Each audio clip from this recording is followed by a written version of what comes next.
Welcome to the Crash Chords podcast. Another week, another album. This one's a little different, but we'll get to that in a minute. I like that it's different. I know you like that it's different. Don't you tell me what you like that is different, that is not. What?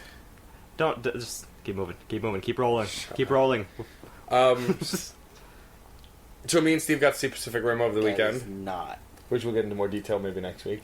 What? What, John? What? What? Still trying to figure out what Steve said. Oh. It's on record. You can go back and analyze. You can listen to it next week. It'll be fun.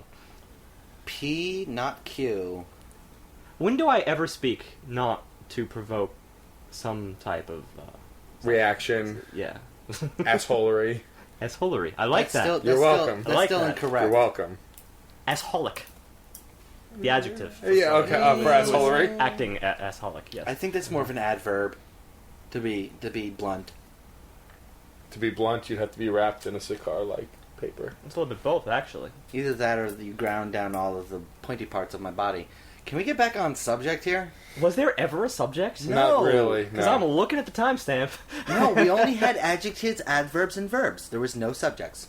So, I need a noun. Even though you can't see it, maybe we'll take a picture and put it up on the site. Steve is wearing an Invade Canada shirt today, because we are doing... I have a story here. This shirt I bought from Hot Topic in 2005, and I hardly ever wear it, because I'm always afraid of meeting a Canadian. Here's the whole thing. Hot Topic was still not cool in 2005. So I'm still kind of amazed that he fits into a shirt from 7 years ago. I know, he put on some weight. I wasn't saying that. Actually, it is a little bit tight. Anyway, Steve is wearing an Invade Canada shirt in honor of our album by Boards of Canada, who are actually from Scotland and not from Canada at all. That's right. Which is... I looked this up. The Boards of Canada are not Canadian. They are a Scottish electronic duo / ambient. Mostly ambient, but a little bit electronic. A little bit of techno. A little bit of everything, really. And what was the album called? The album is called Tomorrow's Harvest. So this is definitely kind of... This leans more towards the Halo soundtrack and the Tron Legacy, which we've talked about, that we haven't actually done soundtrack on the show. I would not compare this to the Halo soundtrack, but I will compare it to a soundtrack, because there's a very cinematic nature to this soundtrack. Okay, fine. Soundtracks in general. Yes. Apart from that, Boards of Canada, they're known for doing little excerpts of things here and there. If you ever watch, if you were of the mid-2000s, if you were a kid in the mid-2000s or a teenager, you might have known some David Firth shorts that were probably found on Newgrounds. One of them was Salad Fingers, which is a very, very weird post-apocalyptic story about an awkwardly introverted man who... Does anyone know how else to describe that? Because you've all seen it, right? He has a fish in the oven. Oh dear. He likes it when the red water flows. I wasn't going to describe this by Quoting it. No, Yes. that's very scary. No, he's think of it as a in-depth study of the introverted schizophrenic. Doesn't All right. he name all of his fingers, too, at one point? No, he puts little sock puppets, and they're Hubert Cumberdale and Marjorie Stewart Baxter, and Jeremy Fisher, and Jeremy Fisher is the cool one, and Hubert Cumberdale tastes like soot and poo. John clearly remembers the most about I these love shows. Yeah, I was And gonna say. I do love them Fingers. myself. They're not for everyone though. They're odd. They're very odd, but I like them. I like things It's like that are odd. a precursor to The Ring. That's the best way to describe Well, that comparison I don't buy at all. Yeah, Me neither. Yeah, That no. was all over. Very That was hard, just yeah. awful. And moving on into the first In any track. case, Boards of Canada did the soundtrack to that. So if you Yeah. follow up on the vibe of those shorts, and I'm sure they can still be found somewhere on YouTube, They Salad must be on Fingers, they're YouTube. all there. There were about 8 of them made. I think And Newgrounds has a YouTube channel, actually. Boards of Canada did the soundtrack. I'm not sure if it was just David Firth using Boards of Canada or if it was actually intended for this short. But they were over there in English. Maybe they knew each other because all English people know each other. Not really. Yeah, no, they probably do. Yeah. There's only like 8 people in England. It's like Dakota. 8, really? Only 8, huh? Well, that's only because the royal family's always vacationing. Which Dakota? I was leaning more toward 14, but alright. Which Dakota? That's what I said. No, North or South Dakota. They don't get to be 2 different states. There's not only enough one people. Dakota. There's more people in Rhode Island, alright? They don't get to be 2 states. That's also not factually true. No. I just want to see if we can get some angry Dakotans. Dakotese? Dakota. Oh, there's something I do want to point out before we get into the album. Me and Steve have been having a dialogue. I mean, it's mostly Steve, but I've been checking up on it. A dialogue with Darren of Godsticks, and he thanks us for our kind words about the album and how we reviewed it and that we enjoyed it. But within that, he also mentions that a friend of his recommended our podcast to him. Who's his friend? I don't know, but that means that people outside of our frame of reference are actually listening to the show, which is a good thing. Yes, I'm very proud of that. Yeah, It's very nice. that we have a fan base. Yes. I'm sorry I said those things about England. I really don't mean them. Yeah. Oh, now you double back. Come to think of it, I think I looked it up. Are you guys Welsh? I believe you're Welsh. I said English. Totally ruined it. Anyway, let's move on to the first track of Tomorrow's Harvest, which is Gemini, which, as far as intro tracks go, is pretty good. It kind of sets the mood of the record pretty well, actually. Yeah, Gemini, it's kind of interesting. Gemini is a track which, to my ears, sounded very, very spacey. I use that word a lot, but in this case I actually mean it. It sounds like a track that would be used somewhere in orbit. It sounds like a soundtrack to the early Gemini missions, or the Apollo missions. It's early space travel, to me. I'm not entirely sure if that was intended, but I do know that opening fanfare in the very beginning of the track that lasts for only 5 seconds, a fan posted a video which had NASA, the National Aeronautics and Space Association, and it worked perfectly. So it makes me feel like it should have been used in that context, and probably ruined me for the actual implementation of the theme, which we'll get into. It didn't feel like space to me. Well, that's a shame. It felt like the sun rising over the ocean. It's quite a shame. We have nothing in common. With the way the music builds, I felt like something was reaching higher and higher, which I could definitely see the similarities between them, in my opinion. But I felt that rising up nature in the track. It had an air of mystery to it. I noticed that. Even though Steve was kind of just trying to be facetious, the dynamic that, you both don't agree on what this translates to. I mean, there's a lot of that in this album. This album's very open to interpretation because it's all ambient and all instrumental. Well, that's the thing. I mean, you have to take it with a grain of salt. Ambient music in general with a grain of salt, because most of it probably is based on some specific idea. I think it's very difficult for someone to compose with a pure enigmatic intentions. Anyone who composes probably has their own vision, their own idea, their own pursuit of perfection, and that is actually a quote from one of the Scottish duo. He mentioned that composition in general is all about pursuing one's own idea of perfection. So this clearly seems to be what they're interested in. It's general subjects that broach the apocalypse, dark themes, post-industrial urban societies, that kind of thing. Dystopian future and cyberpunk. Cyberpunk was a very interesting interpretation, but again, that may be your interpretation. It's not that it wouldn't fit, because we could come up with any number of ways for us to fit a theme. We already realized we made a mistake with the Queens of the Stone Age, largely with their album. We had the interpretation completely wrong. It's not that any one's interpretation can be wrong, per se, but It's just you can have multiple. I mean, the album was more about the lead singer's brief death and rebirth, essentially. He was dead for, I forget the exact amount of time, but for a short period of time and came back. Right. He was hospitalized, and so a lot of that album is about that experience and his life before and after. Right, that's just something that would be very difficult to interpret without looking up and getting the inside scoop on. But once getting that interpretation, it's clear when you re-listen. Right, so I think this is a fair comparison with this album. I think a lot of it, I'd take that here and there. on one hand, it could be multi-interpretable, but on the other hand, there's some details in this album which I was able to scrounge up. There's some stuff that seems pretty blatant, and it's kind of hard to misinterpret. There are some songs that we interpret differently, but I'd say a good 2/3 of the album we're all on point with. Or at least within the same framework. Yeah. Well, the point is, since ambient music is fluid, tonal music that often does not have lyrics, I mean, unless you have sound bites or voiceovers, then it's mood music. It could either fit a mood, enhance a mood, or induce a mood. So, let's see what happens to us. It's the mood ring of music. Anyway. No, it's the opposite. It's the opposite? A mood ring displays your music. Your mood. Your mood. Blah, blah, blah. A mood ring displays your mood. Ambient music is like the drug of the musical genre, because it's what's used to change, enhance, or compensate for what your mood already is.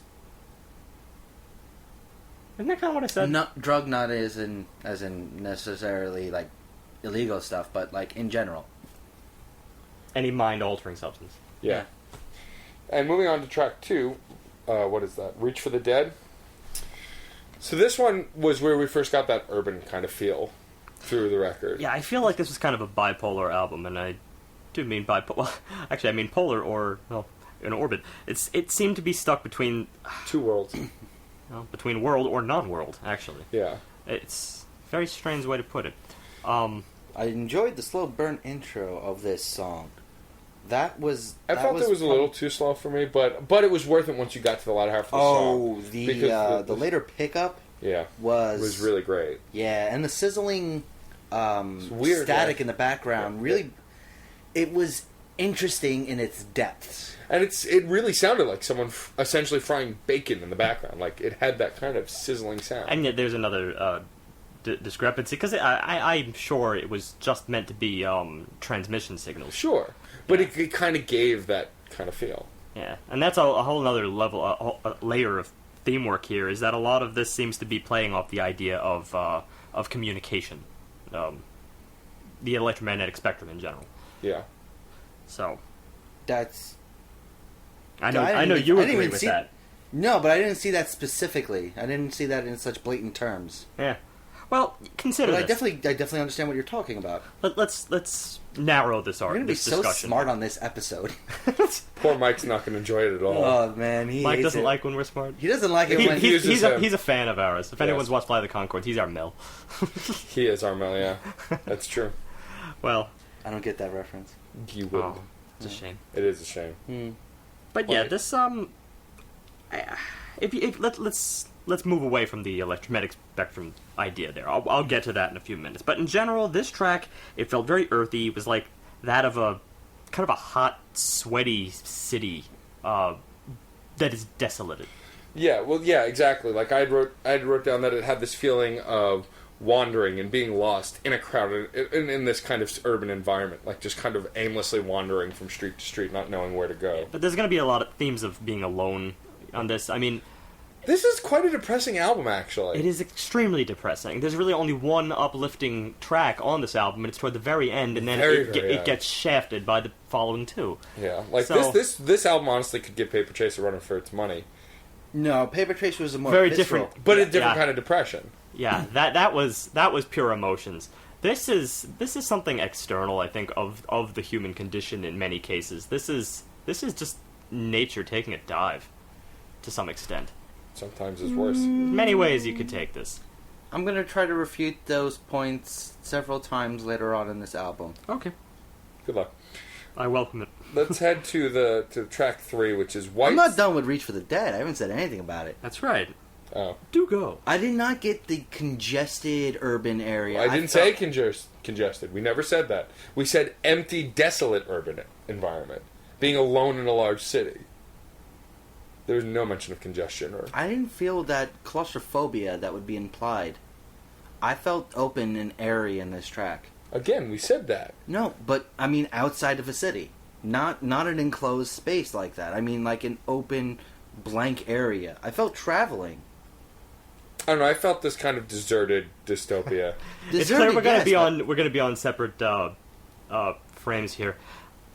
But then again, there was a music video that was released by Boards of Canada, and I will admit that it speaks more to John's perspective here, because it had a lot of open themes, being out in the desert. It was kind of Grand Canyon, Arizona, and flying around. When you did see something that indicated humanity, it was something as odd and off-putting as high-tension wires. Yeah. Or a shack. Yeah. All by itself. Exactly. Nobody around. These are the themes that Reads for the Dead, that Boards of Canada seems to enjoy. I don't know, they're from Scotland, maybe that means something. A lot of grey skies, very depressing there. Lots of nothing. Hey, I would love to go to Scotland. I feel like we're diving into racist territory, so I'm going to move on. There's a lot of nothing there. There's a lot of just scapes. Landscapes. No, you're wrong. I would love to go to Scotland, but I think you can say pretty objectively that it has very bleak weather by universal standards. I guess. I don't know. I mean, if you stand up with your mouth open and look to the sky, you'll probably drown. The rain falling into It's ironic because that's probably the environment that I prefer, to be honest. I want to go either there or Seattle or, I don't know, Iceland or something like that. That's just weird. Yeah. White Cyclosa, track 3. So this track had a very kind of urban but unnerving feel to it. This is where I start seeing cyberscape heavily. This is where I start really feeling those urban themes. Almost like a cyberpunk anime style. It had an electric heartbeat.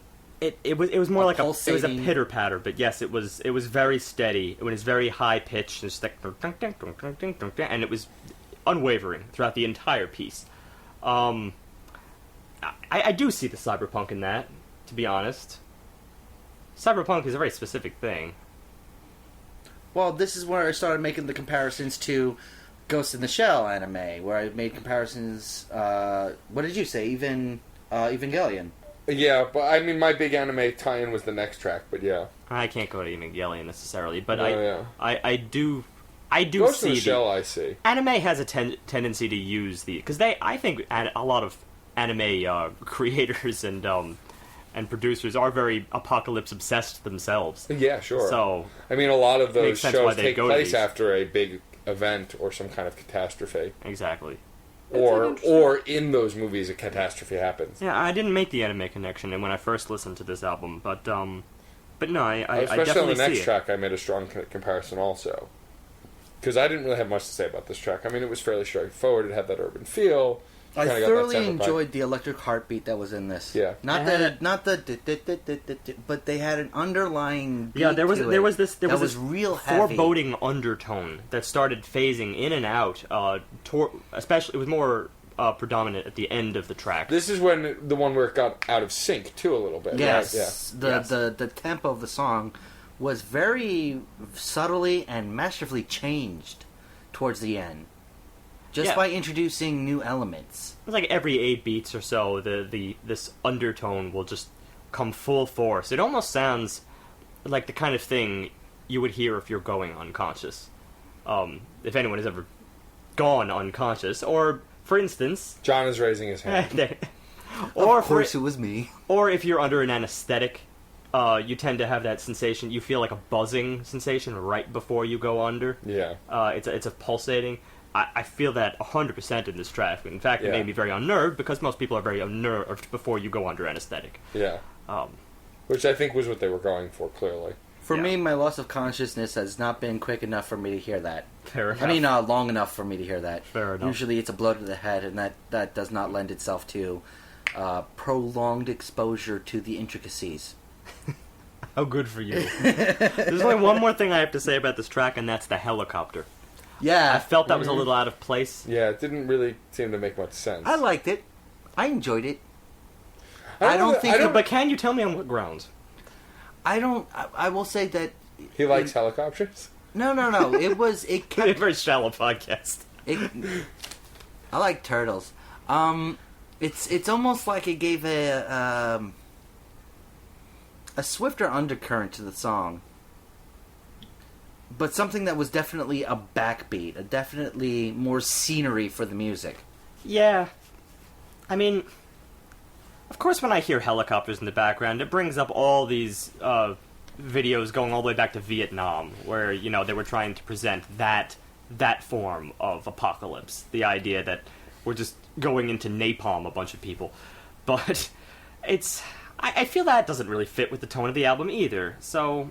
Yeah, but I mean, a lot of urban environments have helicopters flying overhead too, whether it's news helicopters or police helicopters. Yeah, but I can almost make a distinction between this type of... So you think it's more of like an Apache chopper, like giant war-type chopper? Apaches are actually quite small as far as helicopters go. Little FYI.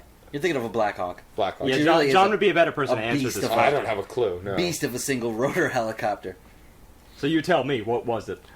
I don't know. Mr. Helicopter Expert, no? I know specs. I don't necessarily know auditory recordings. Dang. Could have been really useful here. I know. If it's a newscopter, then that's just silly. Channel 5 News. The next track is where... This one is where they really got my attention on the album. It's where I really started to key in. So this is Jacquard Causeway. And immediately it has this industrial night drive kind of feel. I compared it to Akira, the motorcycle, the first motorcycle scene in Akira when they're driving off and causing trouble, you know, and they're going down the highway. Like it very much had that kind of purposeful, focused intent. Not necessarily an intent for good, but it had this kind of night drive with focus, like they're going somewhere, they're going to do something. There's multiple ways to have a road trip. A road trip through, like, say, Kansas is very calm, to some extent boring. You can have a road trip through, you know, maybe you're going through mountains and there's ups and downs and turnarounds. This was cruising, midnight, neon signs everywhere. This is the stereotypical Tokyo scene. Yeah, absolutely. I mean, it was just... I got a sense of that immediately. It was great in that such a way. And the reason I saw this was the spotlighting of the sounds, of the actual tones in this song. The way they were so punctuated was just bright lights heading by you. It's funny that you go to Tokyo. I mean, we could probably throw out any number of cities. You specifically feel Tokyo. I feel like it's important to mention at this point that the cover of this album features the skyline of San Francisco, as seen from Alameda Naval Base. Okay. I'm just letting you know. Still, I think John jumped to Tokyo after I mentioned Akira. I was thinking more Initial D. You see, This is what I want to really get into here. How we're crafting our own story, essentially. And I just want to be wary of that as we try to kind of bring it back to the more objective, maybe? Yeah. You know. I mean, it's kind of... It is and isn't kind of hard to be objective with this album. Ambient music. That, again, it lends itself to that kind of flexibility. Yeah. I'm sure that Boards of Canada prepare themselves for those kinds of... I'm finding it difficult to wax eloquence on the chord progression and such. Oh, it would be pointless for me to even dive into that kind of stuff here, because it's so spread out, you know, these changes. And, or if it's not spread out, then it's so minimal. Like, I did actually figure out a few things. It's just, a lot of times, it's just a very simple chromatic progression, like just within the span of 4 semitones. Other times, they actually really are going into semitones with, like, quarter sharps, quarter flats, that kind of thing. But, yeah, and when it does that, it tends to serve the same purpose as it did in that one moment in the Godsticks solo that I pointed out. Right. It's meant to unnerve you a little bit. But I can't go full force with unnerving on this album. No. It's more like there's a moment towards the end that's genuinely, completely unnerving. Yes, but instead, the tone here, I feel, is more of a general... I'm going to go with what you said. This is more like short stories or vignettes. Yes. Or I would even reduce it further and just say snapshots of... The Brave New World. The Brave New World, or your personal observations of the world as it's existing, or crumbling, or the aftermath. However you put it. The word it's Neo. very introspective. The word Neo would be used. In this case, Neo, quite often. Neo blank. Yeah. Yeah. Like Neo-apocalypse, Utopia. Post, dystopia. These words are definitely come to mind quite But often. no, I'm going to have to play devil's advocate again because there's some themes here that are very Cold War-esque. They almost feel like they're a bygone time. First of all, the whole sound of the album is of that 70s, 80s synth. But you can have a future in the past. And sure. It's more of a divergent future, and I do like the aspect of... what, it's steampunk? Analog. No. No. Analog. Shh, both of you. Analog tones as opposed to digital tones. I love that. Because it promotes the idea of a step back in our technological evolution. Yeah. And it's talking to, like when we mentioned Akira. Akira's a movie that came out in the 80s. So it has that kind of 80s feel, but that movie takes place in the future. But it has an 80s sound and an 80s feel as well. Well, the movie was made in 1988. That's what I'm saying. So this kind of has this future from the past kind of thing. Like a long time ago in a galaxy far, far away, somehow in the future. Like that kind of a thing. All right. And I love the gritty old school anime in that film. Not that I'm like, a huge anime person, but I really that's do one love of that my film. favorite anime films. Yeah, it's just it's phenomenal. First of all, it's one of the most disturbing movies I've ever seen. Oh, yeah. Especially the tail end of it is just horribly disturbing. Yeah. But moving on, we get to, speaking of Akira, actually, we get to Telepath. A short 2-ish minute song. No, minute and a half. It's short, really strange, kind of... I don't know, it's... I don't really know what else to talk about. We gotta provide a little bit more focus here. This song, I felt, damages the continuality of the album to It was some an extent. interlude that didn't really serve anything to me. I don't even see it as an interlude. I believe it's a directional choice that just didn't work out for me. Well, there is a little bit of explanation behind this track here. Essentially, the voiceover that you hear in the background, which is the most prevalent thing, you mainly just hear it counting. It might be hard to decipher on just the first listen, but if you look it up, it actually is based on a facet of telepathy research that was done during the Cold War. So again, more Cold War era stuff. It was transmissions that they were testing, sent through the microwave band, sent directly into the human brain. I think that's kind of fascinating and also kind of scary, and apparently they had some mild success with it, but mostly what you hear in this track, I guess, is just a snap. They're using this as an example of the era, per se. I'm not sure. But you just hear them saying, testing 1, 2, 3, 4, because it's an experiment. It's an experiment being done, a very bizarre experiment, something that I'm not even sure is being researched at the moment. Probably because they were looking for new ways to keep things secret and code, directly from one person to another. Right. If you don't have to use a transmitter, that's pretty awesome. But yeah, the other things you might hear that might throw you are things like that was amazing, or turn it up, or turn it down, because it's one person and their experience having transmissions sent directly into their brain, not through headphones, not sitting there in front of a screen. No, this is just it is telepathy. It is exactly what the track states.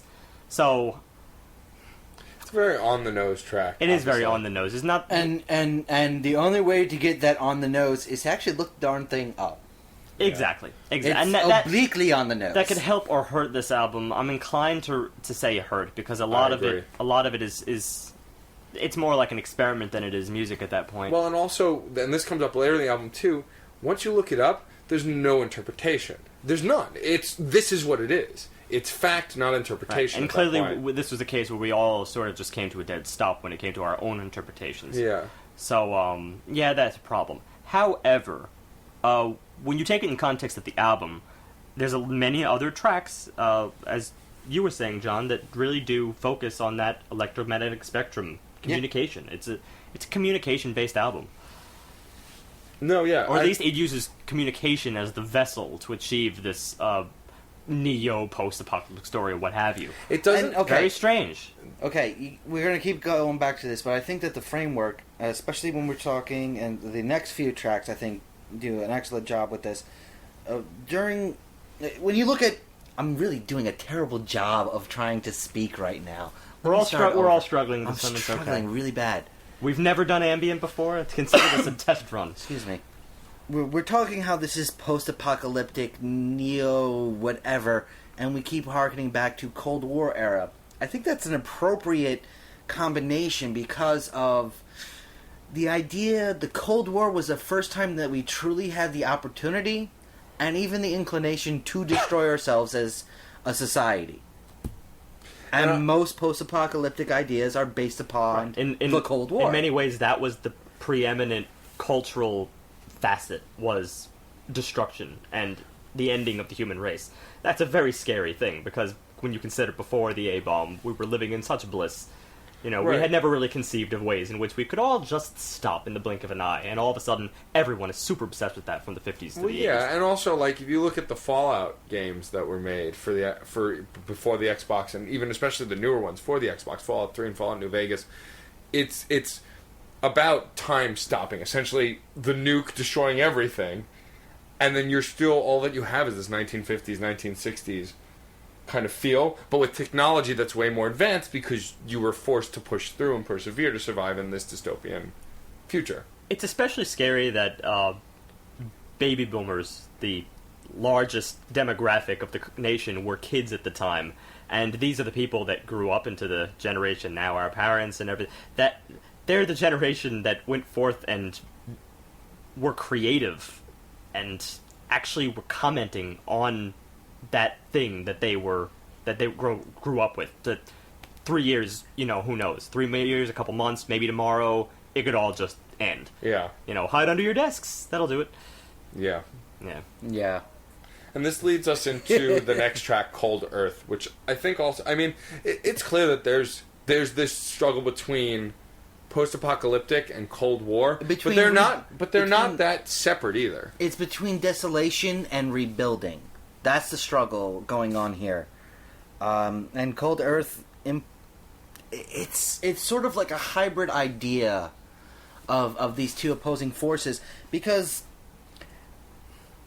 the track seems to actually imply a deviance or a damage to the natural order of things, the way it's disharmonious in its actual progression, where it kind of like backpedals and beats up its own beats. No, I definitely see that. In fact, I call it a very numbing track, not to any positive or negative end. It's just the dissonance there is so unsettling. Well, and also John mentioned before that it felt like an alien world. I agree, but don't agree. I agree, alien is the right word, but not alien as an extraterrestrial. Alien is in understanding. It's our world, but it's alien to us because we don't understand it anymore, because it's so different. Because the song goes through a natural sort of progression that really is very deviant. It's a natural, but not of nature. It even has a melody, and that melody, it's a super scary melody, but it's there. It's present. And this leads into... Now, I'm not even going to try and pronounce it. Transmissionis Ferrix? Transmisiones Ferrix. Transmisiones Ferrix. Is it Spanish? I believe it is Spanish. It's it means ferocious transmissions. So I'm going to need some help here, guys. Aggressive transmissions. Because I don't really have any notes for this song. I didn't know what to make of this one. This is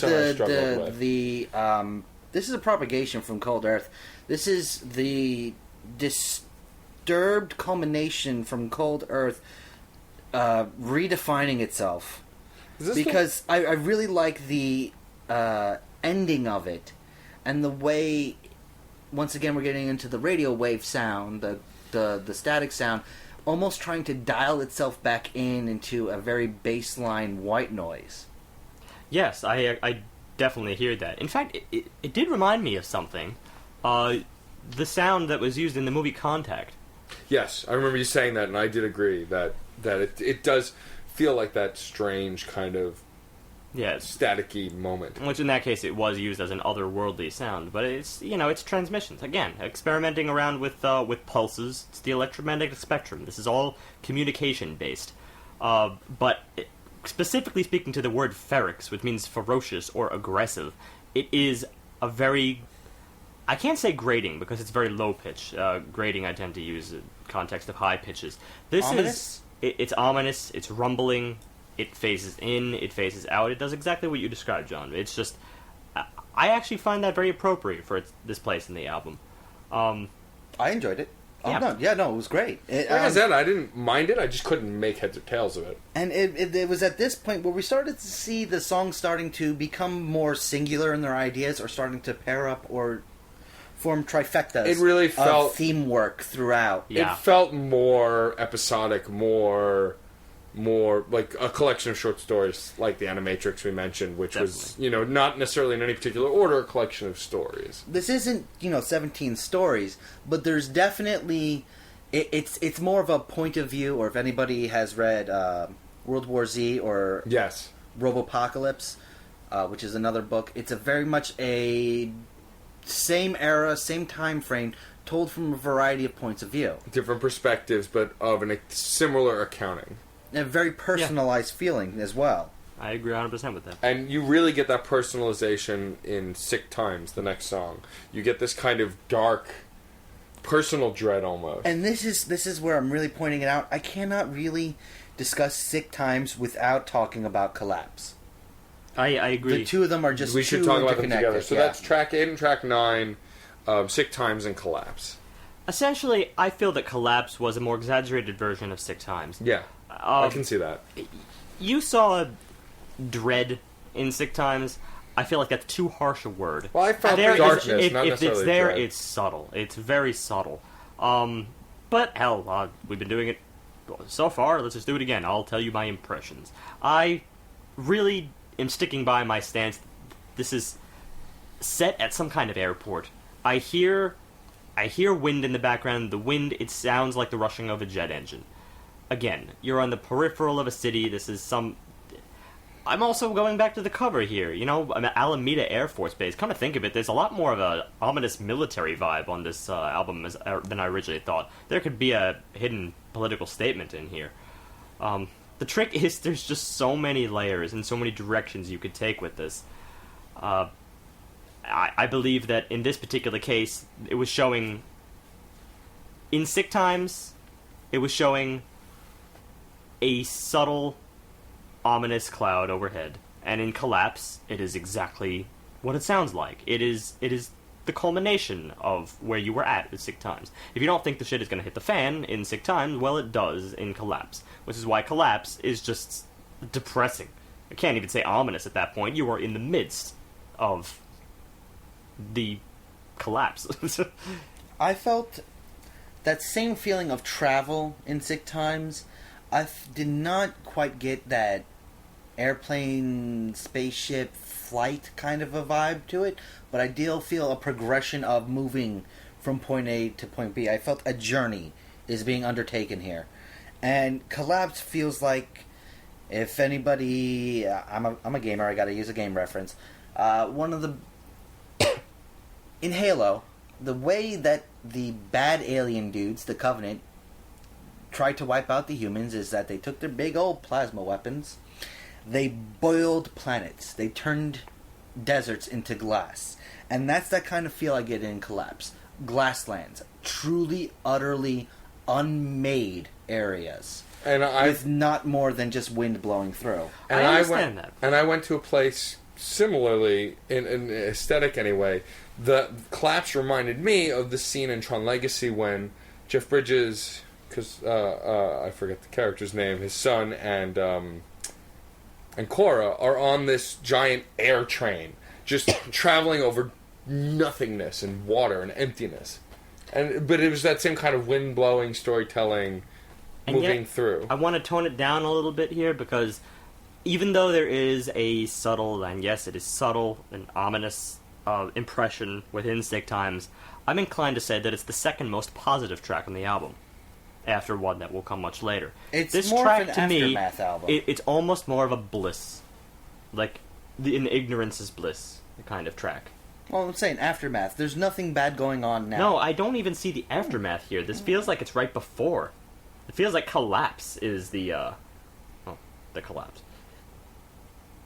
Okay, I will not fully agree, but I will not discredit that idea. Things I see here, I definitely see glimpses of that, but I can't be that forceful. In Sick Times, I see consistency, integration, and even though it's a little bit positive, there is a cold vibe there, and that is the subtle No, but there's a cold vibe to this whole entire album. I don't think you can listen to a single track and not feel a chill run down your spine a little bit. More from, and then you say, because we keep going back to that, this is a personalized album. This is definitely from a point of view. Would this be more from a child's perspective, as opposed to an adult? Someone who does not fully comprehend what's going on? That is a fascinating interpretation. I mean, just considering the way you look back on it, things are always a lot more exaggerated for children than they are for adults. And it's a lot more black and, well... It's just impressions. Oh, Bruce Willis, Brad Pitt, 13 Monkeys. No, 12 Monkeys. 12 Monkeys, not 13 Monkeys. You added one more monkey. Too many monkeys. 12 Monkeys. Yeah. No, that child-esque point of view. I definitely see that. Yeah, I really do. I see that personally, but again, that's a problem here, is that it may all be left to impressions. That fits our view. There's still not too many tracks here that indicate the child's perspective. No. It's just... It's short stories. This is, like I'm saying, this is not one person. Right. It would fit the idea of impressions, period. Mm-hmm. Yeah. And then we move... Speaking of impressions, we move on to Palace Posey's track 10, which... I mean, the first thing you notice about this track immediately is its tribal drum beat. It kind of hits you with it immediately as the song begins. It's the urban theme is really back here. The first time I heard this, my eyes were closed, and I immediately was visualizing silicon-based life forms, trees that look like robots. Like, that's as immediately hit me. Interesting. A true urban jungle, like on the nose style. It's very, very interesting, because this track... Well, first of all, I love the whole uncentered melody. The melodies seem to, like, stop and then start again, stop and start. I love that. But, of course, the driving force in this track is the rhythm. There's really nothing else. This is a rhythm-focused track. Yeah. And actually, I'm going to take my previous claim back. The Sick Times isn't the second most positive track. It's the third most positive track, because I think Palace Posey is the second most positive track. It's kind of like gives you that kind of high life feel. You see how I have to actually make a rating system here for positivity, because everything else is just so far in the opposite direction. Yeah. Not depressing. And even still, there's... Yeah, just Bleak is as good as a lot of the stuff gets. Yeah, Bleak. But this one, it really had that high life feel, that life feel. But I saw with its stopping and restarting as being more of a built nature. Where it's actually, there is a legitimate guiding hand. There is some outside force. Not even, like, forget religion, but someone physically there making the trees, making the life. Alright, but this is where I'm going to start getting into some critiques here, because so far we've been playing this album very, very safely, trying to attribute our own interpretation to it, not knowing if we're correct or not, trying to run off other people's interpretations, whether or not we look it up or not. It's a very, very tricky album, even for ambient music, because a lot of ambient music is simply used to just fit a mood, not to induce. This is induce. They are creating a mood for you, because what are the chances that you're going to find yourself in this kind of mood? Yeah. Not often are we all feeling apocalyptic. That's not a mood that I typically experience. Sometimes I imagine it, but yet it's my version. It's not this version. This is the composer's version of apocalypse, so it's very personal to them in many cases. So, here's my critique. I feel like they're stopping and starting their vision a little bit. We definitely have tracks that seem to vividly indicate complexity, and then others that seem to vividly indicate desolation. Those are two things that are going on. We have a theme of communication, but how can you have communication if there's just desolation? Because who's communicating? And then on the other hand, maybe it's just electromagnetic spectrum period, which of course is a natural force that would exist without us, which is why there tends to be a very raw nature to the pulses that you hear in many of these tracks. But if the end result of both of these things, busyness, complexity to desolation, if the end result there is apocalypse, then are we experiencing one apocalypse or many? Are we retelling the same story over and over and over again? Because that seems disjointed. That is a great point And I feel like within the framework of the world they seem to be creating in my mind here, we're looking more at the last bastions of human civilization surrounded by what they did to the world.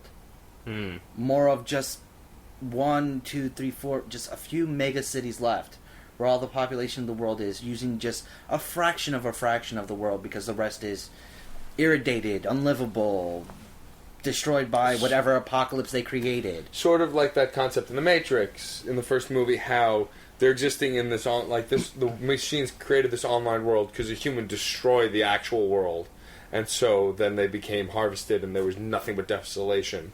But there are pockets of civilization, like Zion. Rebuilding at points. Yes. I'll buy that, especially considering a theme that comes up later in the album, toward the end. And I mean, going back to your electromagnetic feel, I mean, the next track really speaks to that too.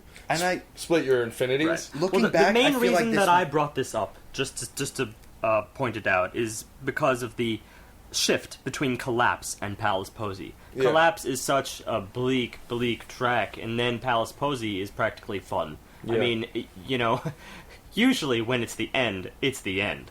There are rays of hope, and I am starting to buy John's interpretation now that there's pockets of humanity, rays of hope here and there. It's just glimpses, and that seems to be what the album is. And it also supports that concept of multiple short stories as opposed to one large story. Right. And speaking of Split Your Infinities, before you guys go into it, I saw something here, and I was seeing a connection between that and Palace Posies. And using the conceptual idea of life and networking of a tree work, I see a definite connection to Split Your Infinities with the flowing nature of the track. The way I felt like it was information moving. It was electrons flowing through wire work, which you could see as a web work. I mean, that's why it's called the World Wide Web. You could see that as a great tree, a great part of life. And I really see a theme work connection between these two tracks. I understand that, but we need to get into one other thing with Split Your Infinities. I know. I'm loving that too. I'm loving what you tried, but now we're gonna be torn in another direction here as we actually look at the facts in front of us. There is a quote here. It's a very clouded quote, clouded by all the distortion in the album, and I believe it's even slowed down a little bit, and it starts from about the halfway point on this track, on Split Your Infinities, and it continues almost at the very, very end. I might as well read it. Yeah, shall I? Yes, just one second before you... So to be clear, this song had a very distinct feel at first, and you can tell that they're speaking in the background, but just listening to it, it would be very difficult to just decipher it. Yeah. However, Steve did research which unearthed the actual, what it was. You found it through Wikipedia, right? I found it through a bocpages.org. In fact, BOC is Boards of Canada. Boards of Canada. So there you go. And I don't know if it's fan, but in any case, I did listen to it while following this quote. It does seem to match up. All right, so beware, because this will be very seemingly off-topic. The FEMA plans to imprison American citizens have generated a lot of interest around the country in locating the potential prison camps throughout the country. These may be facilities currently being used as prisons, such as those you saw earlier, or prisons that are being built supposedly in the name of the war on drugs, or facilities that have other uses but could quickly be used to detain large numbers of people, such as this Amtrak facility in Beech Grove, Indiana. We're standing now in the main parking lot, which doesn't look too sinister. At this level, it is a very large parking lot, fenced off on all sides by fence, topped by barbed wire. It also has these electronically operated turnstiles. There is also a surveillance camera, just like the one we saw at FEMA facility, pointing out to the parking lot, and a helicopter windsock. All of these apparent security measures are particularly unusual here, because this is a very low-crime area, and this facility is nothing but an old train repair station with nothing in it worth stealing. This killed me when Steve told me this when we were listening to this track, because for me, it's like... And John has some counter-argument to it, but for me, it totally breaks the reality, or the fantasy, actually, of what the album was up to this point. I mean, without doing the research, you wouldn't really discover this, so you can easily kind of slip back in, but knowing this, it's like, and noticing it once you've heard this and then re-listening to it, it kind of ruins that. Any number of stories that you may have created in your mind going up to this point are just so suddenly shattered. Because this is factual. This is an actual video you can look up on YouTube where this dialogue comes from. It comes from an old news report, and I can't even find too many sources on that. On the face of it, it almost looks like a conspiracy theory. Yeah, it looks like a fan video. Whether you believe this is the case or whether it's not, it's just the connection it has is that the video seems to have been made a long time ago, so it seems like this was an allegation being made sometime maybe back in the 90s. But it so does not fit. I don't understand why they would use this. It just doesn't seem to make any sense comparatively to the rest of the record. But, on the other hand, John had an interpretation, which I do want shared, because this is the trick. This is I am going to say it, this is a very intelligently constructed album, even if it seems a little bit bizarre at times. It invites a certain degree of patience and a certain degree of research and insight. It asks you to pick it apart. Yeah.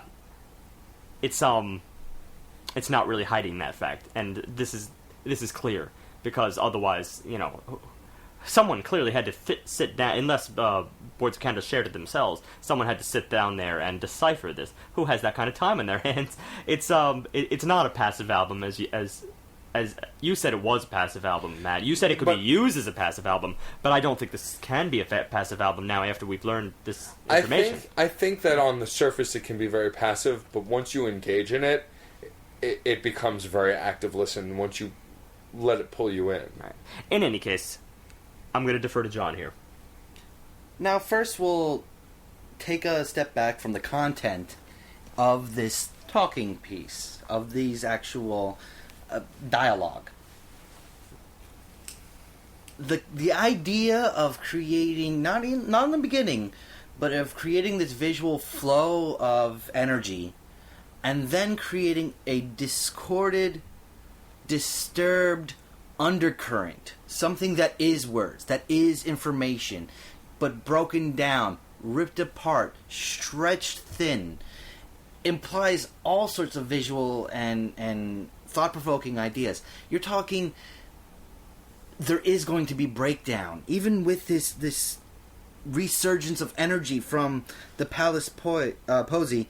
There is still going to be breakdown. We're still going to have that undercurrent of fear in everything that we do now that we're at this new world. It's an incredibly pointed idea. I love the concept of it. It doesn't even matter what it says. Now, speaking to what it says, this can imply so many other things itself. Who is doing this distortion? Is it the individuals themselves trying to get out word and hiding it? Is it the government? Is it the ruling masses, like in 1984, trying to keep information suppressed?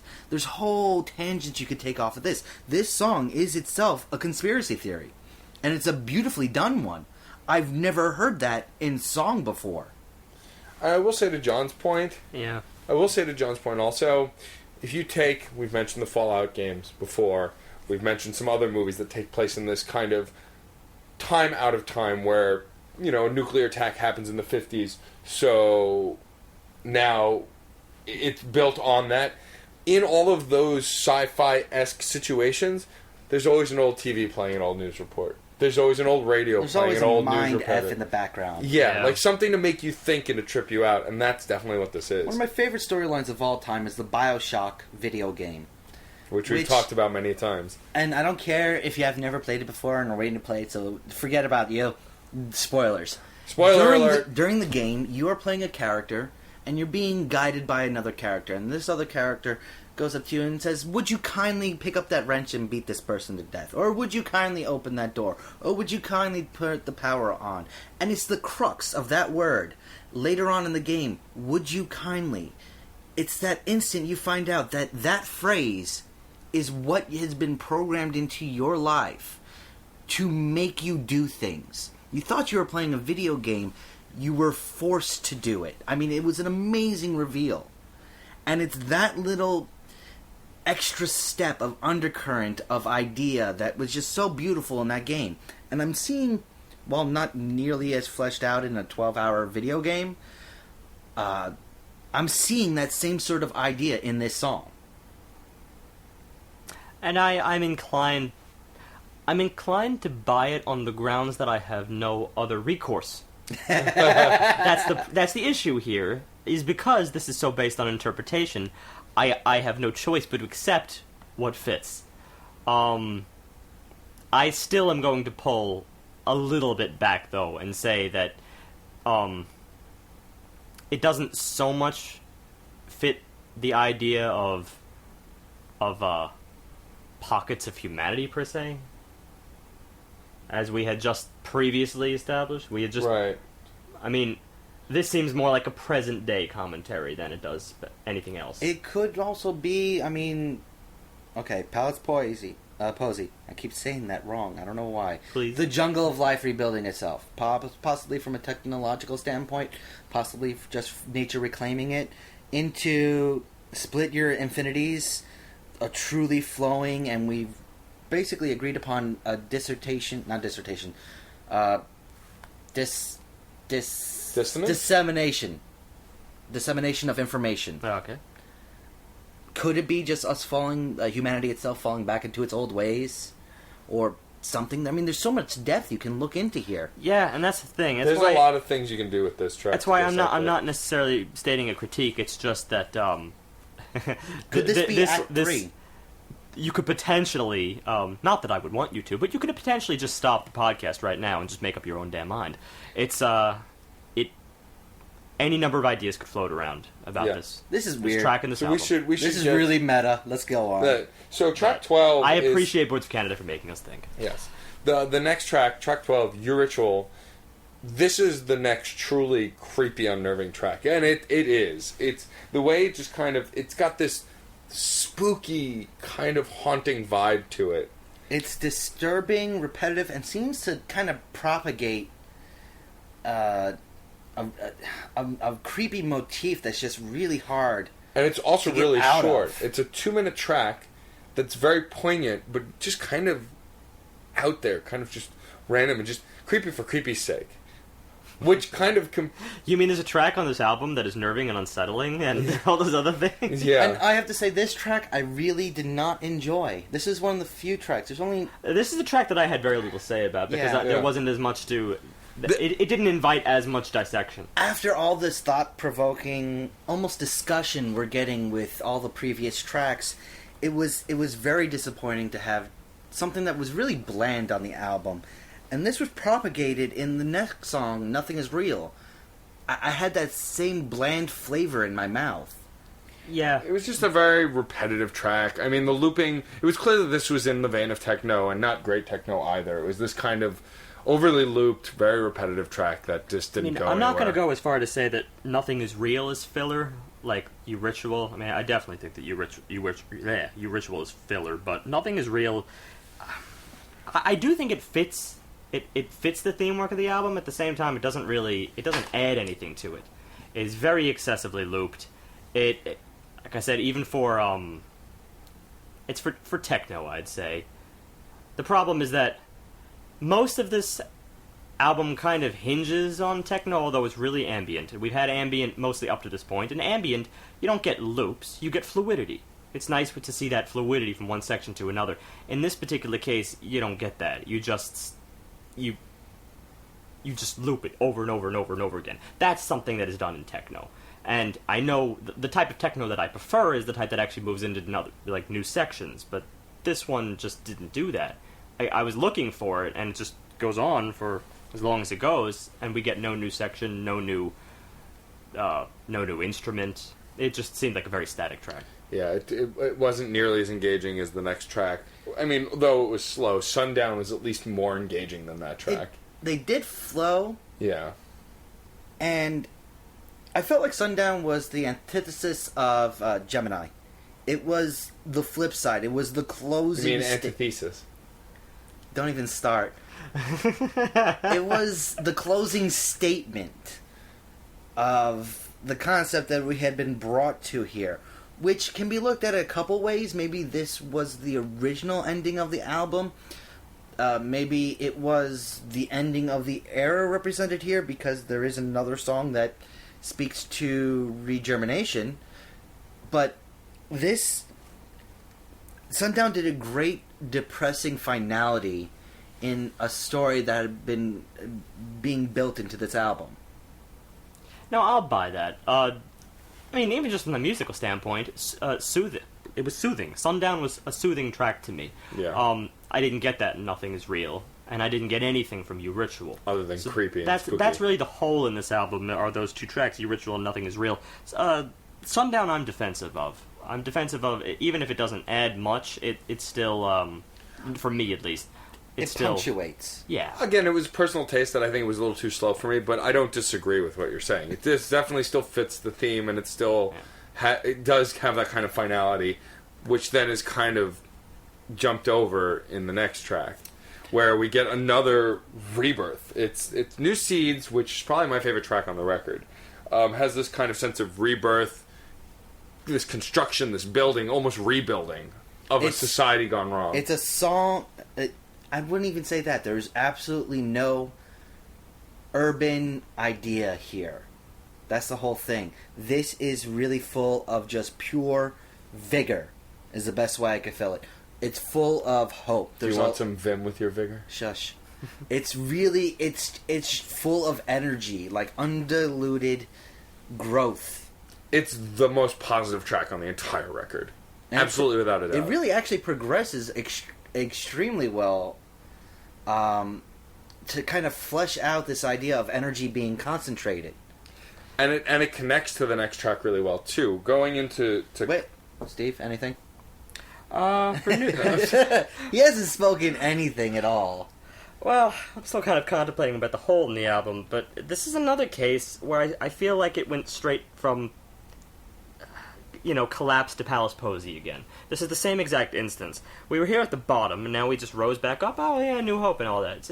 It's throwing me back and forth, and I still don't know how to take it. It's a different birth, though. That's the whole thing.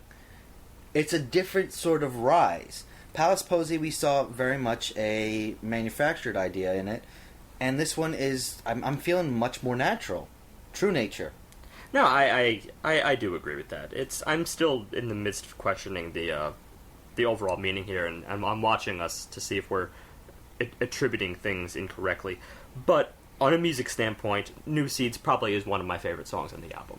I thought that the way in which that analog sound was evoking the guitar, like it sounds like a very tinny guitar, sort of. That's pretty creative on one hand, and then the melody that was within that rhythm. I do actually call it a melody because it seemed as if it was just, the chord changes there. But that is the melody. If you listen to it, you start to zone yourself in on that rhythm for minutes on end, and you just accept it as the melody. It's another creative thing. So, yeah, this is probably one of the more universally appealing tracks in this album, because so many other tracks here are just so depressing. You might have a hard time trying to, hey, listen to this. They would actually think you had some emotional problems. But this track, I could see doing it with. I could see spreading it around. But it doesn't last, because even though it's a great transition from New Seeds to Come to Dust, the next track, the second to last track, Come to Dust goes right back into that almost depressing nature. Well, there was a bit of a progression there, because even New Seeds, there was a transition there. About halfway through, it had a B section where it introduced the synth, this whole swooping synth, to supplement that rhythm melody pitter-patter, so to speak. And that really it made the track seem a lot grander than it initially did. Initially it was light and airy. We made the comparison to the end of Wall-E. You're planting new seeds and you're trying to rebuild. It's this positive, uplifting notion, right? And then all of a sudden that synth comes in and it's like, well, okay, maybe this is the note that they're leaving us on with the album. Unless you looked at the book jacket, then you notice there's two more tracks. But it does seem to be a transition. It's such a shaft of a transition, to be honest. But I do see it. You expect that synth is going to be more of a universal positive uplifting thing. Instead, it's pulling you right back down to the dust. Yes, and that's in Come to Dust. Come to Dust. Not to speak over you, Matt. The being whatever that was created in New Seeds, I don't know what it is. Something was created in New Seeds. In Come to Dust, I feel like it's reaching its full limits. It's we're going through an entire life cycle. Yes, exactly. There you go. It is a life It's cycle. reaching It's a life fruition. cycle. That's the way I put it. It is culminating. There's something else, too, which I almost forgot. There was a modulation during New Seeds, and that even seems to indicate it more than the synth does. Modulations usually indicate a change in tone, and I heard that about the same exact moment where the synth comes in. So, when you modulate, you're definitely shifting the tone of an album very drastically. It seems to end on a even more depressing note than the album had previously reached. Yeah, going from Come to Dust to the final track, which Steve will now pronounce for us. Semina Metvik. It seems it's Russian in title. First of all, I didn't like the outro very much. The intro, Gemini was very strong. The outro, horribly depressing, and it's just, I don't know. I would have liked the album to have ended on other points. This point, it's like, I don't even know what we're left with at this point. Well, here's the progression here. Starting in New Seeds, like I said, we had that modulation, and then going to Come to Dust, we have more use of semitones. More quarter sharps, more quarter flats. It's a very, very dissonant, off-putting album, but like I said, it's leaning toward depression at this point, not just trying to unsettle you. And said the last track is the final, the be-all. Yeah. It essentially means Seeds of the Dead. Essentially, roughly translated. Yes, but yes. Yeah. Semina, in Russian, it means Seeds of the Dead. So just on that translation alone, it's just such a downer. You have new seeds. That's a positive notion. You are planting new seeds. You are rebuilding humanity. You're rebuilding your life, whatever you want to interpret it. And then Come to Dust, as we all do, of course. It's one day. kind of a culmination of a full life cycle, which still is a downer, but it's but it's the best we can hope for, to be honest.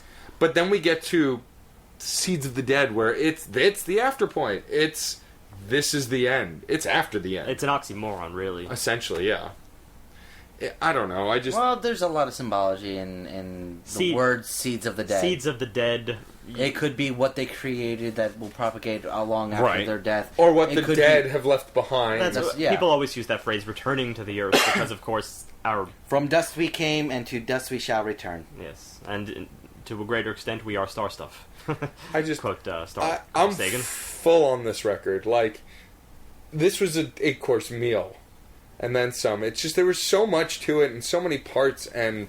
I mean, as far as doing our first kind of full ambient record as well, but I feel less... Dude, yeah, no, that's the whole thing. There was... Forget about the counting and telepath, and the random words being done at weird... in split... Split Your Infinities. Split Your Infinities. We had no lyrics to talk about. We had very few melodies to talk about. And yet we've gone on for over an hour about the record without those pieces. Well, that's why I brought it. Because I like moving us in these directions. Of course, I really like throwing you guys down at the bottom of the rabbit hole before we start climbing our way back up. Because that's how I work. For me, like, I don't even know where to start with this. I can't. Somebody else start the wrap up. I can't do it. I thought it really hard when doing this. You thought it I thought really it so hard, I stroked it. Now this is an extremely in-depth composition in this album, but honestly, at face value, if you do not look for it, you will not see any of this. You have to actively try to pick it apart. We talked about this earlier. You have to. I'm going to be very blunt. If you take this on a passive listen, you're going to be bored. Yeah, I was. That's my my first listen, I was kind of bored. Yeah. There were moments that stood out, but all in all, listening to it in the car, just driving around, I was bored for half the record. This is very intelligent, out there music, which is the kind of stuff I like, because I very rarely listen passively. But even this was pushing my limits a bit. A first listen, and I was very confused, and there were many tracks which I was just kind of like, all right, let's wrap it up, or let's move into something else here. I get the gist. Yeah, there were moments where you were almost bored. This album is an hour long. It's an hour long suite, as described by some reviewers. In fact, there was one review that I wanted to read. To quote it? To quote it, yes. Not in full, but it was just a specific comparison. It said it was like finding an artifact in a glacier, like a precious artifact. It's impressive to behold, but cold to the touch. Interesting. Yeah, I believe that was I'm not 100% sure, but I think it was Pitchfork Media. In any case, that's one way to interpret it. Impressive to behold, cold to the touch. There is definitely a lot of stuff going on here. It's definitely a masterful composition. Otherwise, we wouldn't have talked about it for an hour. Then again, we're Crash Chords, and that's what we do. We're kind of wordy. And yeah, Words. Words. Sometimes we take a while to get to the point, but that's the whole thing. And sometimes we go back around and we just keep circling it. We embody the process, I suppose. So, Steve, I have to ask you something. What's the point of what you're saying? Oh, you think I had a point to what I was saying? No. Oh. I gotta laugh right now because we just went. I've used words I haven't used as the SAT. Well, like seriously, there was. I always man. I always just check out other reviewers just to see what they've said. I don't do it in every instance, but I do it in the cases where I'm most curious. What kind of temperature do we have going on here for the album? Well, no. I mean, like in general, like when you're reviewing. Forget I said something. Just keep going. Ignore John. That's what I usually do, but he's asking me not to. All right. The point is. Lesai. Oh, you Lesai all you want. The point is. This is for a very specific type of audience. This is for people that, I believe, if you are open to all types of moods, then I think this is an album definitely worth checking out. It's a very provocative album. At the same time, it's a very nerve-rattling album. You gotta be thinking of death a lot. I mean, we didn't even really say the word death. We say apocalypse, which sounds like, oh, it's so grand because, oh, well, everybody dies, but that's far from today. That won't happen tomorrow. That'll happen years from now. It's impersonalized death. In some ways, but I also feel like it's very personalized. Because the album feels like it's felt through one person's experience. Or if it is multiple people, you're still feeling each and every individual and their own interpretation. Survivor stories. It could be that as well. I don't know. I can't commit to any of these notions because all of it is such speculation. I'm going to conclude by saying it's an ambient album. That kind of tells you what to expect. Of course, it's not 100% ambient. There is a lot of techno going on here. There's a lot of electronica. That basically sums up what Boards of Canada do. And Boards of Canada are not like upstarts. They've been around since 1988. They've done a lot, and certainly I could feel any of these things fitting to a montage, to something that is video. If you're seeing it, then you know what to expect, then you know what to believe, and you know exactly what the music says. Then you will acknowledge this as being brilliant. Then you'll say, oh, that totally fit the mood. Oh, but because we don't have that frame of reference... This is a score to a movie that hasn't been made yet. Yeah. Essentially, yeah. Yes, but because we don't have that frame of reference, we are making our own movie. And all of us have different ideas, and I think all of us had several different types of movies going on. I like mine the best. Let's just break this down into simple pros and cons. The pros are the thought-provoking nature of it, period. I like music that makes you think. Not everyone will be inclined to think during this. They might just turn it off or pass it off as boring. But I think that for the the well-versed listener, the kind who's heard stuff similar to this before, and the kind who's just more inclined to sit and think for hours on end, and I tend to be that kind myself, and I know other people who are that kind, then they will be intrigued by this album. I'm not saying that they're going to take away the best of things, but they'll be intrigued. The cons, I think, are the repetition within the tracks themselves. And to some extent, I didn't say this originally, but to some extent across the album, there are definitely some tracks that have a very similar feel to another. Well, we mentioned that a lot of the urban tracks were kind of interchangeable in the beginning on a first listen. Eventually we started to notice the differences, but upon an initial listen, they do blend together. Yeah. And the Apocalypse Wastelands are at times the same way. I mean, the theme, if you create your own theme, and then you link the related things to it, eventually you're going to kind of feel this repetition. In fact, I believe that this album was split when it was released on vinyl, and I think it's very appropriate to mention it was released on vinyl. A lot of things are released on vinyl these days, but this album specifically kind of lends itself to vinyl just because of the sound. I mean, this vinyl was almost all you had in the 70s, aside from 8-track, but, vinyl was the predominant form of media for many decades. So, in this era, you're listening to it on vinyl, and you feel like you're in the Cold War environment. You feel like things are kind of threatening you from every angle. And the way it was split on the vinyl release was 2 vinyls.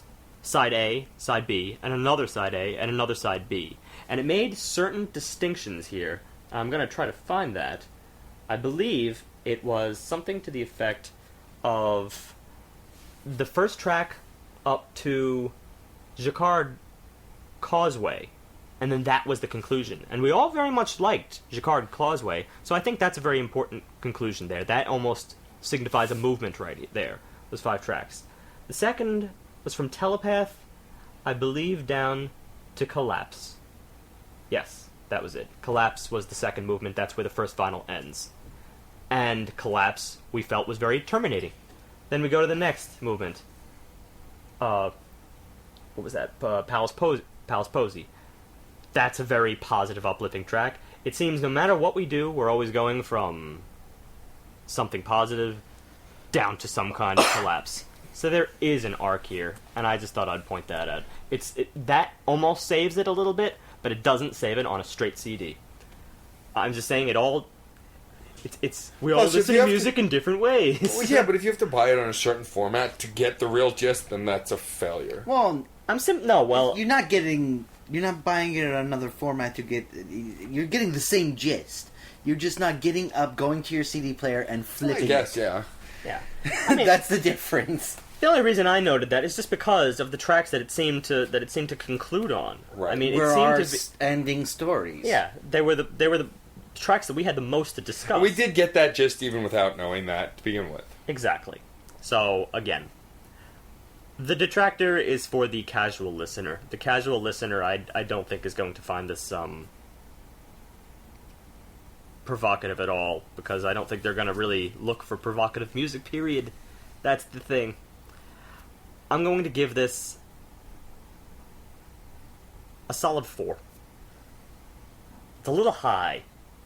The same point, it's because of the themes that they present. It's almost like the same thing, and this is a bizarre comparison, it's almost like the same thing I did for Robbie Williams. I gave him the benefit of the doubt, and I believe I rated him as a 4 as well. I gave him the benefit of doubt as a pop artist.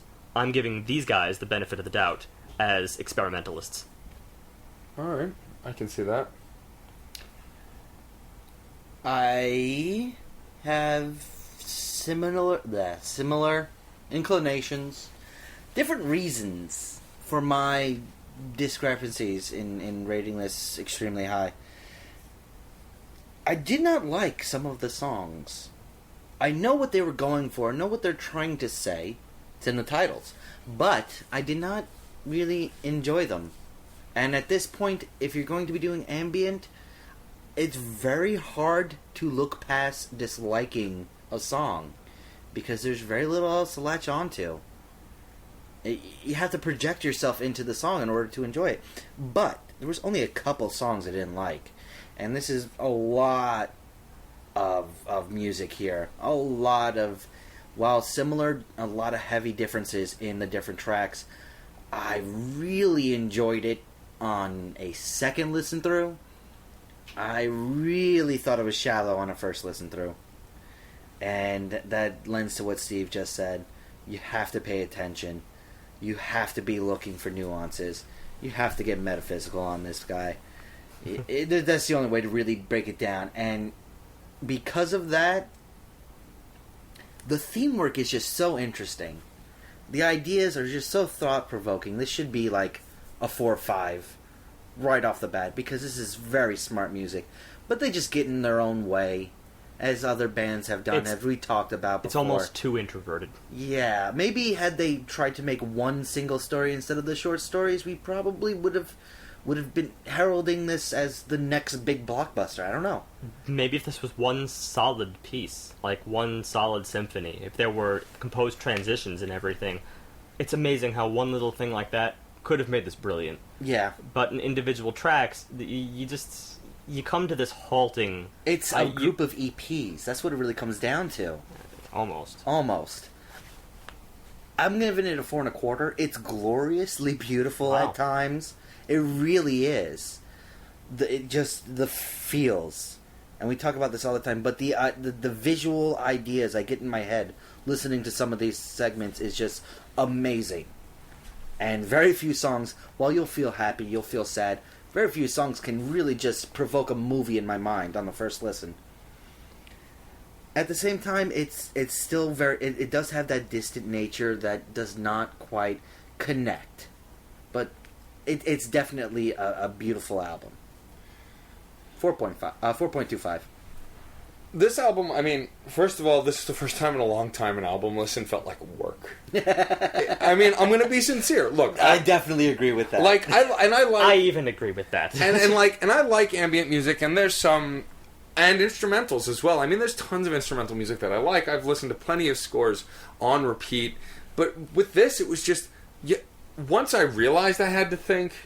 I really had to think. It wasn't just you rocking out to music. You were having a discussion with a philosophy teacher. There was more to this than meets the eye, as they say, about those cars that become robots. I had a feeling even on my way here that you guys were going to view it that way, and I felt it that way myself. I was just wondering if that was shared. It was just, there are tracks that, I mean, I'm more along the lines with Steve. I either liked or was just kind of on most of the tracks. There were like the bus that you can drive the whole through with Your Ritual and Nothing Is Real. I'm sorry, like it's a plot hole and this kind of gaping emptiness in the album that kind of put me off.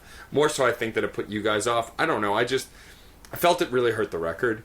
But then you have shining stars like New Seeds. New Seeds is a song that I really, really like. And it's just, I don't know. And I mean, we went really long on this discussion. I mean, honestly, my brain is fried at this point. But in wrapping up, for the record, I just want to say, I liked it. I did. I really did like it. But to rate it as high as John is not going to happen. I don't think it was 4 or higher. There wasn't enough for me to enjoy and to emotionally connect, except for, like, I didn't get a range of emotions. It was pretty much, besides the couple of up points, it was depressing, dark, dreary. It was The Matrix. Yeah, essentially. But without the shiny in the computer parts. It was mostly... Which was the worst part of The Matrix. It was just, like the sequels. I wouldn't rate it as low as a 3.5, because there are 3-5 albums that I've listened to that this is leaps and bounds technically better. But as far as enjoyment, it's just, I wasn't there. I didn't enjoy it as much as some of the 4s that we've reviewed. So it gets a 3.9 from me. It's almost a 4. But the gaping hole of unnerving that those 2 tracks left for me hurt it on a whole. Because when I listen to it, this is an album you listen to from beginning to end. Even though it goes in stories, the overarch, it's still there. But with the poor conclusion and that gaping hole towards the end, it just ruins the experience a little bit. Also, what you told me about, yes, if we could unlearn it, maybe I'd feel better. But with, what was it? Split Your Infinities? Once you told me that quote and you read it and now I hear it, it's like... Or you could just take my point of view. I can't, though. It's one of those things that once you see it, you can't unsee it. It's one of those things that once I heard it and I know it, it just kind of ruined the experience for me for that song. Then again, and it was otherwise a great song. Yeah. So I don't know. Maybe I'm just messed up because I read 1984 in the 5th grade. Well, you're messed up for a whole Yeah, I know. but in closing, for me, it was a 3.9. It's almost a 4. I like it, but it's just there's some things that it falls short for me. And on the oversimplified Matt Storm scale of rating, it's a listen. It's definitely a listen, hands down. For some people, it's a buy. If you're an ambient music listener, I would recommend a buy. If you're a casual music listener, it's probably a pass. But for the average, the general public, I'd say it's definitely worth hearing. It's definitely at least worth hearing. Go out of your way to listen to it at least. This is a food you should dare yourself to eat once. Exactly. It's definitely, you shouldn't go through life never hearing this album. It's definitely worth experiencing. That's a perfect way to put it, because it's an experience. I'm surprisingly have gotten a You're lot better. You're surprisingly poignant today. No, I've gotten a lot better with my metaphors. They make sense. And in the beginning they didn't make a lick of sense. Wasn't even trying. Now I'm actually trying because we've been doing this a while, and I realized I should actually try. We have been doing this a while. But no, the reason I agree with that is because what did you say? It was a food that you should definitely try once. No, it's a food you should dare yourself to try once. Right. Yeah. The reason I agree with that is because I on the whole agree with you, Matt. This is not an album that I would really enjoy. It is a lot of work. I need to put myself in a very, very uncomfortable place because of one reason, and that is when you're talking about death apocalypse, or post-industrial. There's a lot of morbidity. Bleakness. Yeah. There's morbidity that sums it up really, really well. It's nice to dip your toes there. Everyone should understand it, know how to deal with it. It's unhealthy to live there. It takes me back. I made a comparison to Paper Chase. Not so much in the overall effect, but just the base level of... You can't listen to this a ton. I mean, there are people who listen to Paper Chase a ton. I mean, Alon had said that he loved Paper Chase, and he listened to that album a lot. But it's not for the masses to listen to constantly. It's just one of those records that you take it in, you go somewhere with it, and then you kind of put it to the side. Yeah. It's something I would revisit, but I definitely wouldn't want to live there. No. Yeah, unhealthy to live there, and these guys ask you to do it for an hour, and that's still rough. And honestly, trip. And I mean, we've talked this a little behind the scenes. We talked about different topics to follow this up with. I'm done. Yeah, I don't want to follow up with anything. We went long-winded on this, and I don't know what to follow this up with. This is just such a specific experience and tone. I used in my words for the week. I don't know where to go with this. I really don't. I don't want to talk about the topic that I mentioned earlier. It's just it has no fitting in this episode. It really doesn't. We don't know. We don't always have to fit it. Yeah. The only thing, the reason I wanted to do that is because it seems like a very quick, lighthearted listing topic that could take like 5 minutes. I mean, my idea to bring you guys a little bit behind the scenes is I'd suggested to them. We don't really talk about concerts on the podcast a lot. We haven't really gone into depth about concerts, but I wanted to get into, and maybe we won't get into so much. Let's not get into what makes a good or a bad concert, because that can go for a while. No. But let's put this in the... Let's do street creds. This is a preface topic, just the same way that we did favorite soundtracks, worst soundtracks. We're doing street and then we creds talked here. about soundtracks. Yeah. This is just... What are our favorite concerts, and what were our worst concerts? And just brief explanation why. And so we can go around saying which. And for me, it's really easy. And our mutual friend Pete would share this experience. The best concert I've ever seen was the Gorillaz concert the weekend of Comic-Con a couple of years ago. It was my birthday weekend. And this... It's always your birthday weekend. Comic-Con, yes. This show was... So you would expect that the Gorillaz, obviously, they're an animated band, comprised of artists, DJs, and of course the singer from Blur. The brilliance that they did with this... It was a stadium show at Madison Square Garden. The show opens with the Gorillaz, the animated characters, in the dressing room, BSing, bantering. And then Murdoch, the bassist, tries to open the door. Can't get out. And then they start commenting on how they're locked in. As that's happening, the track Plastic Beach or the intro to Plastic Beach, Welcome to Plastic Beach, that Snoop Dogg intros, they start playing. And they start commenting on, oi, somebody's playing our music, somebody's stealing our music. And the whole, they keep cutting back to them. The whole show is, this other band's playing their music, how dare they? And they had a lot of the guest artists who were on the different albums were there, the DJs were there. It was really this great come together for the Gorillaz and all of the parties that were involved. The worst concert I've ever seen... Not keep them guessing. Let's do best, okay. worst. All right. Okay. John. Okay. My first concert, I was 13 years old, went with my mom. It was a spur of the moment. We're out in New Jersey visiting one of my aunt. And my uncle got tickets to go see The Who. 13 years old. The Who? The Who. The Who? The actual Who. Oh, The Who. The Who. Not the band, The Who. And this is in the depths of me discovering vinyl. So I was OD cracked out on listening to The Who. It cemented them as one of my favorite bands of all time. It was phenomenal, to say the least. I didn't know you were such a Whovian. I am a Whovian on so many fronts. No, it was I'll never forget it. It was freaking amazing. Steve? My favorite concert goes back to 2007. And it was the same concert that I saw fairly recently. Same people, same band. KO Dot. Huh? It was a very... KO Dot, spelled K-A-Y-O, space D-O-T. This concert was in your normal, Bowery Ballroom venue. Although I think it was, I forget off the top of my head. It may have been Irving Place or I'm going to start with a W. In any case, somewhere in the Village.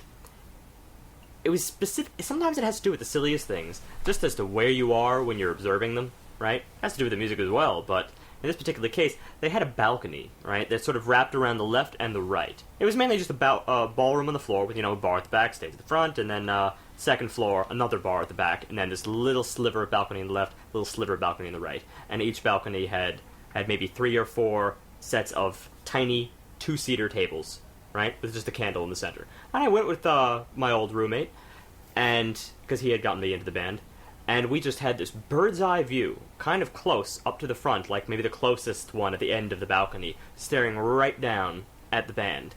And for about 2 hours, interestingly enough, it had much the same reasons to do with what I did love about this album today, with one crucial difference. It was enthralling. It was not just thought-provoking. It was enthralling, the kind of stuff they do. They're a band that they call them. I suppose, a little bit of post-rock, a little bit of prog, a little bit of experimental. They're all over the place. And one of the main features about it is the duo between the lead singer and the violinist. The lead singer has such a wailing tone to him, so you feel a lot of the same things you might feel in The Paper Chase. Again, I like thought-provoking stuff, right? But then the violin just brings it right back with the musicality, and that's the kind of music that I love. I like the duality between thought-provoking and then just a score, just a grand, uplifting, larger-than-life score, and it was done just between the session musicians that were there, which was the violinist and I think there was a cellist in the background, maybe even an upright bassist, and another guitarist and a bassist. It was the perfect blend of rock and classical to me. It's mostly contemporary classical, but a lot of rock as well. It was magical. It was. Now the worst concert. The worst concert I have ever been to was the last Warped Tour I've ever went to. I say last because after this experience you don't have another. Let me guess. 14-year-olds. No, involved. It had nothing to do with that. It had to do with these summer concerts are done in asphalt parking lots with water that you can only buy and heat in New York that gets progressively worse. So this was 3 or 4 years ago, I think. I can't remember, but my girlfriend at the time and I had gone to the Warped Tour. We were there for a couple hours, and I mean, it got so hot that she got violently ill, and we had to leave early. I spent $150 on these tickets, maybe more, and after a couple hours of an all-day festival, we left.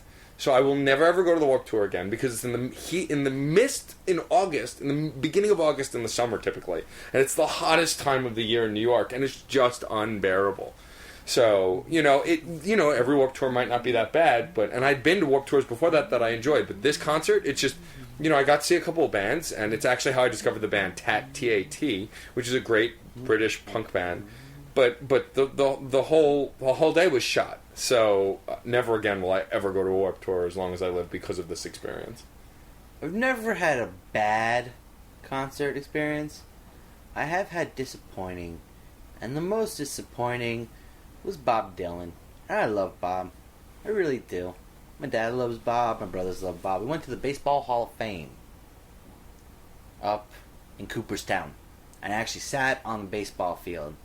And they had some nice opening acts, but he was the headliner. He comes out there, and he plays like 2 songs I knew. Most of the rest of his music, he wasn't even promoting an album at the time. He did like literally a half-hour set, and 2 songs I knew. The rest were stuff that was just new. He was propagating stuff that didn't sell well. He was trying to do that. It was really disappointing. He was kind of rude on stage, not very personable. It was very disappointing. I was sad. Shame. I've never been a Bob fan, so it would probably be what I expected. But then again, I feel sorry for you. He did Like a Rolling Stone, and I was like, oh yeah, you like a Rolling Stone. I heard that 1,000 times. There's a lot of other songs I like. Sometimes they're just not in their game. Yeah. Incidentally, I have a comparison. My favorite concert was KO Dot, and my least favorite concert was KO Dot. Is the one that you went to recently? The one I saw to recently. The more I thought about it, it's not a matter of them not being on their game necessarily. I'm with John on this one. I've never been to a bad concert, but I've been to disappointing concerts. And the reason I was so disappointed here is because even though I enjoy the venue, it's a very nice little recital hall venue, Spectrum, New York, which I first went to as a volunteer for a friend who had composers' friends and things like that. So it was a lot more classical atmosphere the first time around. Very nice for that. But for a rock atmosphere, did not work. It did not work because the venue is just too small. Do you remember what venue it was? Yeah, I just said Spectrum, New York. Sorry, yeah. I would still go. I would still go back for all the classical things. But the thing is, KO Dot have their thrashy side. When they become rock, they scream. They scream. They play loudly. Everything is just so loud.